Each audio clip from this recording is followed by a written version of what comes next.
แน่นอนทุกคนเนาะทุกอย่างมันอยู่บนพื้นฐานการวิเคราะห์เนาะบ่มีไผฮู้ล่วงหน้าว่ากราฟมันจะขึ้นจะลงเนาะอาเราก็เน้นในการบริหารต้นทุนเนาะสำหรับข้อยนี่ตั้งเป้าหมายเอาเก็บกำไร10%ของต้นทุนเนาะรอบนี้เอาต้นทุนมา 1,000 เหรียญเนาะก็เก็บ10%ก็ประมาณ100เหรียญเด้อทุกคนเด้อเนาะ100เหรียญอันนี้คือเป้า Take Profit ของเราเนาะ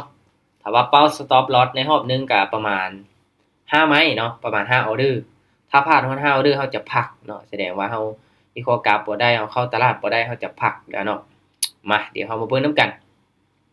โอเคและในการวางแผนในการออกออเดอร์บาดนี้เนาะต้นทุน 1,000 เหรียญนี่ค่อยจะไปออเดอร์ละ20เหรียญเด้อทุกคนเด้อจะเดินไม้ละ20เสีย20คูณไป40 40 80 160 320เนาะก็ได้อยู่ประมาณ5ไม้ทุกคนเนาะประมาณ5ไม้5ออเดอร์เนาะมาค่อยจะเทรดกราฟของ Bitcoin ได้ทุกคนได้เนาะ BTC นั่นเองเนาะสำหรับทุกคนที่เขามาร่วมเนาะให้เบิ่งค่อยเทรดเป็นกรณีศึกษาเนาะ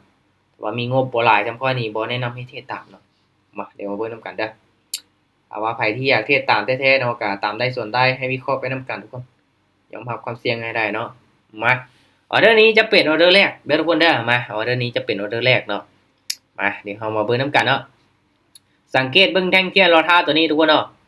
ถ้ามันลงมา3แท่งเทียนแดงนี่เฮาเก็บซื้อเลยมาออเดอร์นี้ตัดสินใจเข้าออเดอร์ซื้อเลยเนาะลงมาจักสีกดไว้เลยออเดอร์นี้ตามได้ส่วนได้ทุกคนเนาะค่อยก็ลองตามเทคนิคไปก่อนเนาะเดี๋ยวมาลุ้นเบิ่งนำกันว่ามันสิได้ผลบ่3แท่งเทียนแดงเนาะว่ามันสิขึ้นเขียวบ่ว่ามันสิพากตัวกลับขึ้นไปบ่เนาะอินดิเคเตอร์2เส้นตัวนี้ก็ยังขนานกันขึ้นไปทุกคนเนาะมันยังบ่งบอกว่ามันเป็นเทรนขาขึ้นเนาะมีโอกาสที่จะขึ้นไปได้เนาะสำหรับออเดอร์นี้เนาะมาขึ้นไปยาวๆลูกโอ้ยจังใดจังใดโอ้อ้าวจึ๊บจึ๊บจึ๊บโอ้บ่ขึ้นโอ้ยทุกคนเนาะมารีเฟรชบ้านหนึงรู้สึกมันอยากสากระตุกกระตุกเนาะแบบโอ้บ่ขึ้นทุกคนเนาะลงมาแดงได้เสยไป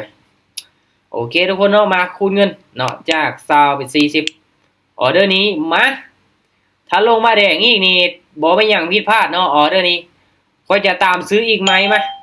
ลองเบิ่งนำกันทุกคน โอ้ค่อยคิดว่ามันต้องมีแดงมาจากออเดอร์แล้วนะมันต้องพักตัวเขียวอีกมีแดงว่าซั่นเนาะมีเขียวด้วยเนาะมันต้องมีเขียวจากออเดอร์ล่ะโอ้บ่ว่าสิลงมาจวดๆเลยเนาะบ่คิดว่าสิเป็นเทรนขาขึ้นพุ่นเนาะคิดว่าสิมีเขียวเนาะมาจังได๋พักตัวก่อนติลงมาแดงหลายไม้ละเขียวเขียวเขียวปึ๊บลุกอืม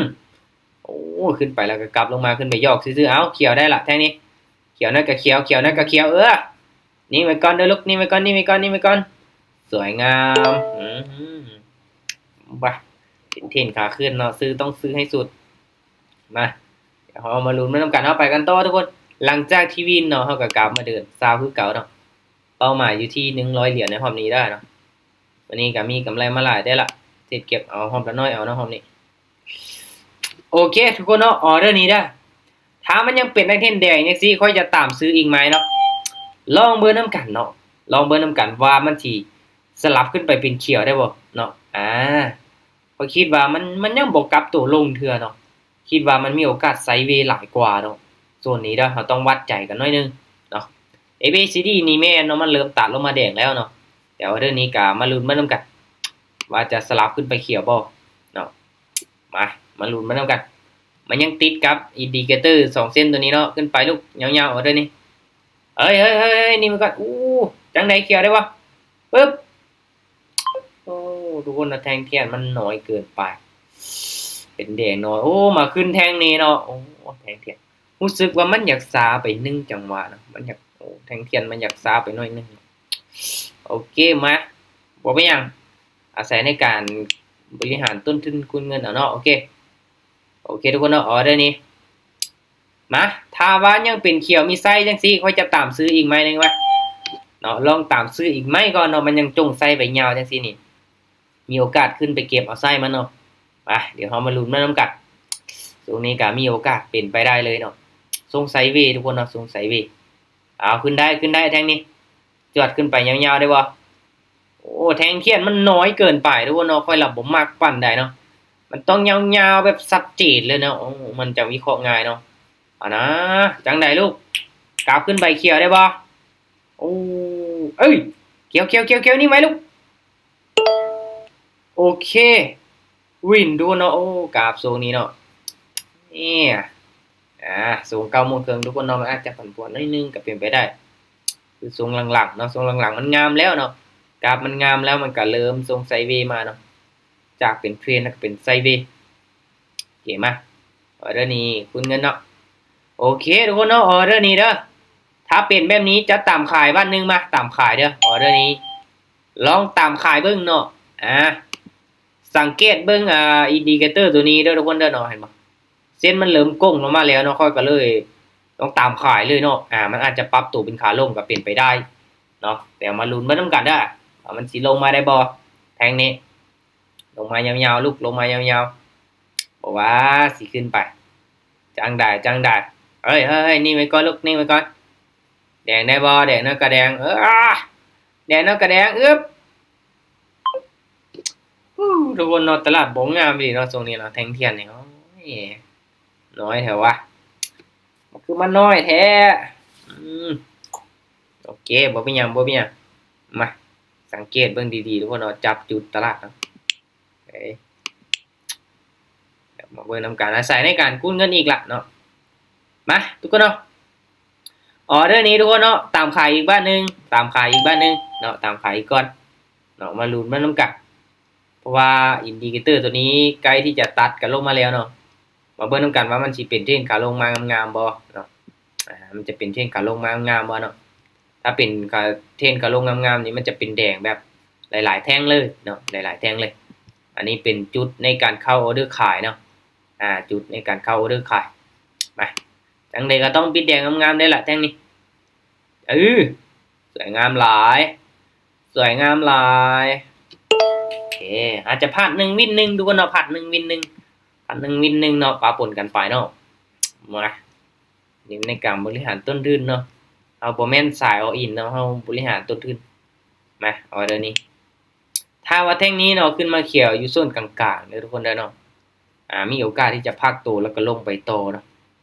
โอเคมาถ้างั้นออเดอร์นี้จัดขายอีกบ้านนึงมาอย่าฟ้าลงมาเด้อลูกเด้ออย่าฟ้าลงมาเด้อลงมาเป็นแดงเลยเนาะ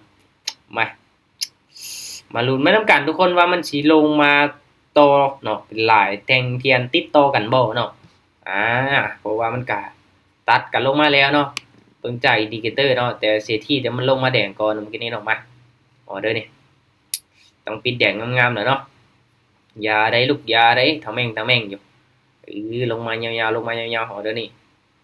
เฮ้ยนี่มันก็ลูกนี่มันก็อึ๊บ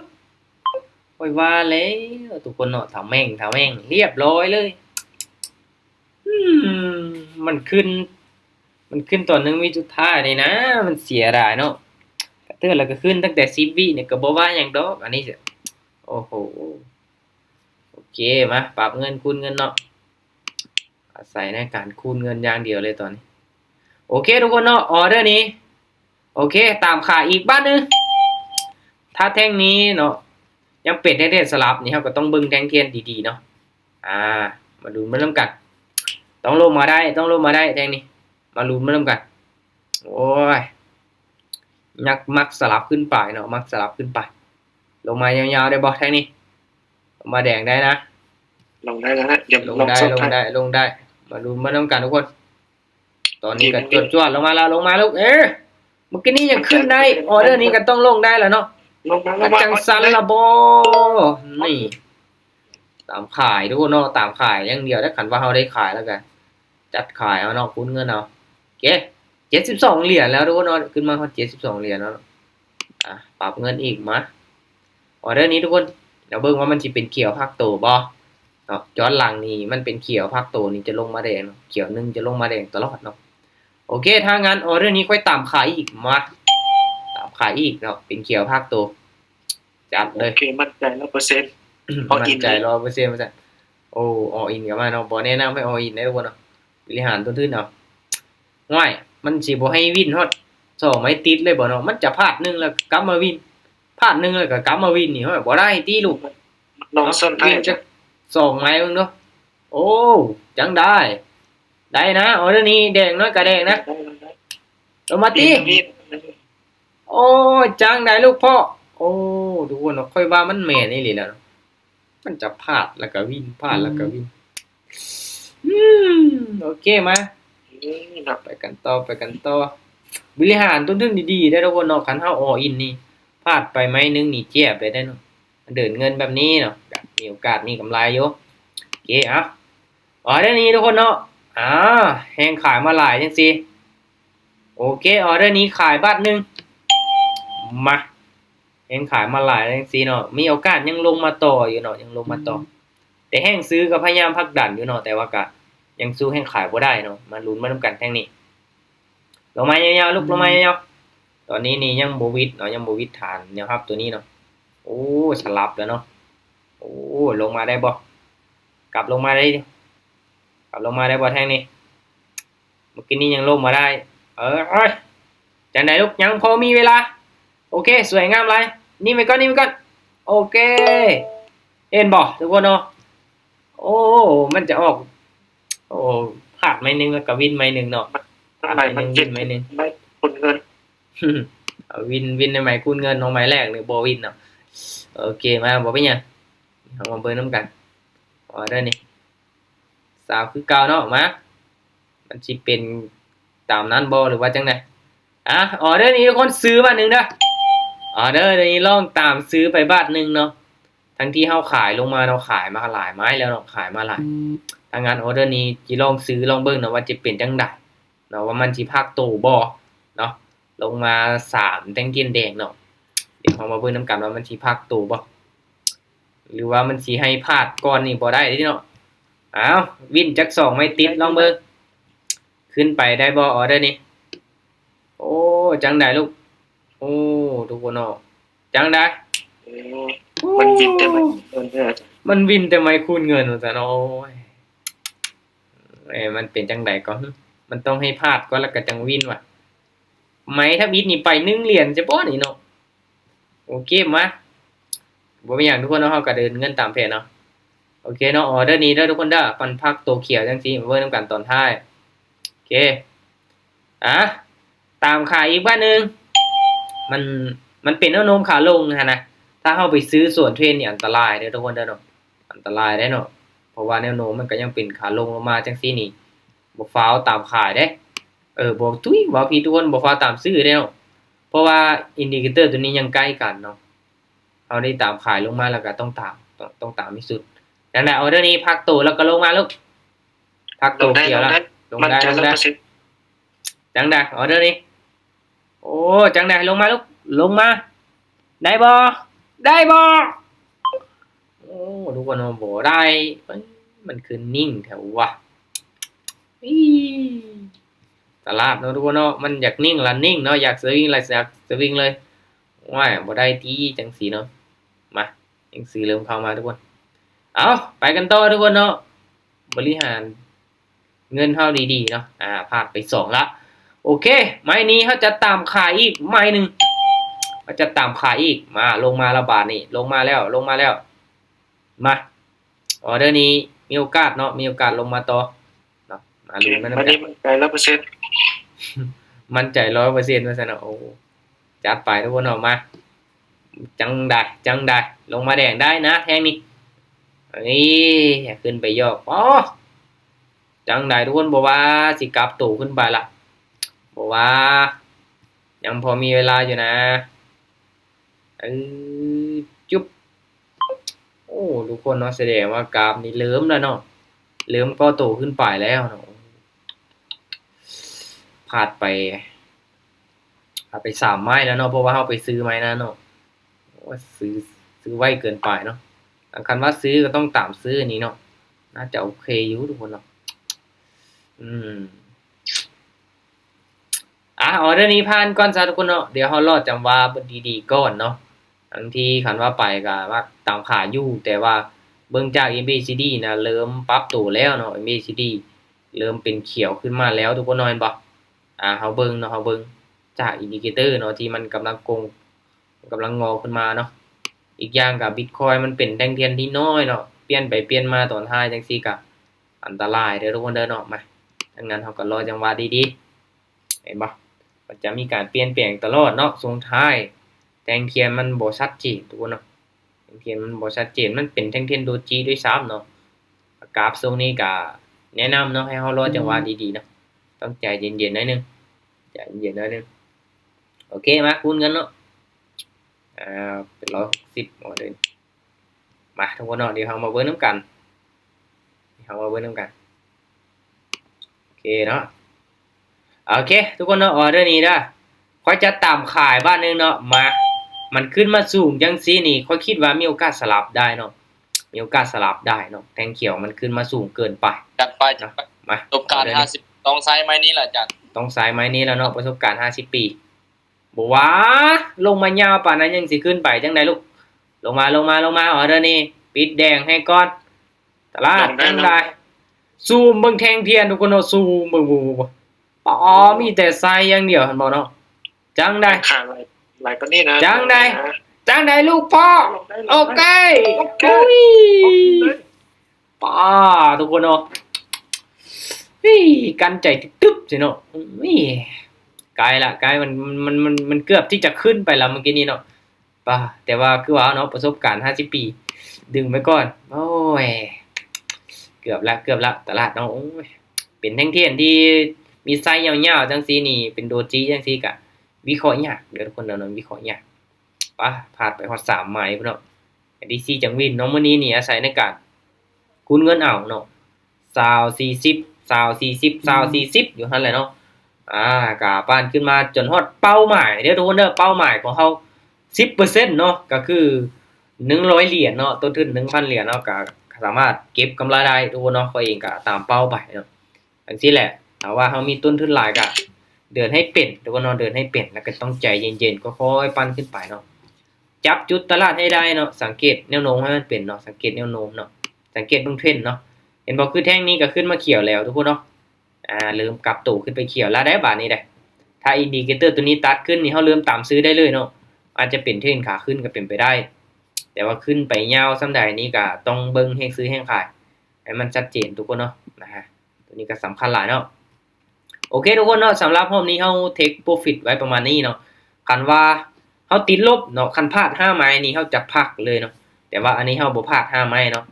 พลาดสูงสุดก็3ไม้ที่4ก็วินเนาะอันนี้คือเป้าหมายที่ชัดเจนเนาะวางแผนมาตามนี้เลยเนาะวางแผนมาตามนี้เลยโอเคทุกคนเนาะก็เป็นจังได๋ลบไป20บาทบ่แม่นติบ่หรือว่าจังได๋ขาดทุนไป20เหรียญมาทุกคนเห็นพิมพ์มาว่าลบไป20ถ้าว่ามีงบ20เนาะถ้าเดินเงินเป็นนี่บ่ลบดอกเนาะอาจจะไป1ไป1แล้วก็คูณขึ้นไป2ไป2แล้วก็คูณเป็น4แล้วคูณเป็น8เนาะถ้าว่าเฮาบ่พลาดเกิน3-4ไม้ก็มีกำไรเนาะแม่นเนาะเฮาไปไม้ละ1มันอาจจะกำไรน้อยเนาะแต่ว่าอย่างน้อยเฮาก็มีกำไรเนาะรักษาต้นทุนไว้ดีกว่ามันติดลบทุกคนเนาะมีต้นทุนต้องบริหารให้เป็นเนาะบริหารให้เป็นถ้าเฮาเดินเงินบ่เป็นเนาะไม้นี้ไป5ไม้หน้าไป10ไม้หน้าไป3นี่บ่ได้เด้ทุกคนเนาะอันนี้นี่จังได๋เฮาก็ขาดทุนเลยเนาะโอเคเอาทุกคนขอบใจทุกคนที่เข้ามาร่วมได้เนาะ